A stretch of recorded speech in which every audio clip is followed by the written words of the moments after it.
On to the Dunkley by-election, a lot of focus. It wouldn't surprise you, given your electorate. I know that you know the cost of living pressures are hurting Australians right across the board, but Dunkley is a middle Australia seat. That's what we're hearing from Frankston and around Carrum Downs. This is going to be a bit of a litmus test as to how the government's responding to these pressures.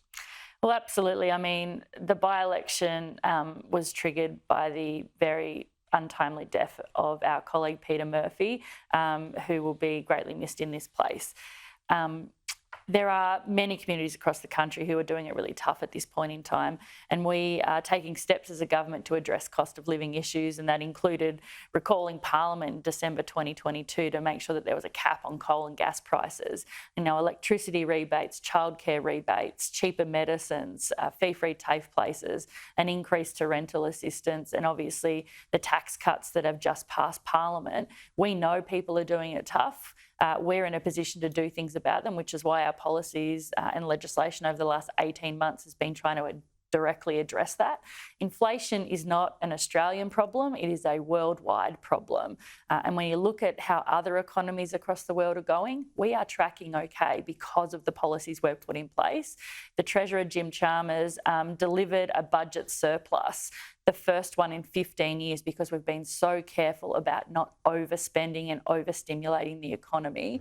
And we will continue this track to make sure that we put downward pressure on inflation. And so you're trying to take a bit of the pain out, but still the tax cuts don't go anywhere near the level of pressure people are feeling at the moment in terms of mortgage repayments, cost of living, the basket of goods at the groceries. I mean, at the supermarket stores, you'd hear this day in, day out, wouldn't you?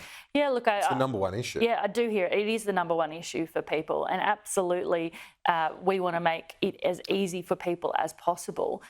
What we have done with the amended Stage 3 tax cuts is give every taxpayer in the country a tax cut. Under the former plan from the Morrison government, more than 85% of people are better off with our plan as opposed to the previous plan. So we are addressing that issue because we are hearing it from people. And on the discussion around EVs and the vehicle emissions, is that something that's cutting through? Is it resonating? Because obviously the coalition trying to put Labor under pressure ahead of Dunkley saying it's a ute tax. Is that cutting through? I mean, it's just, again, ridiculous fear and negativity from an opposition. I mean, this was their policy when they were in government. They just didn't legislate it.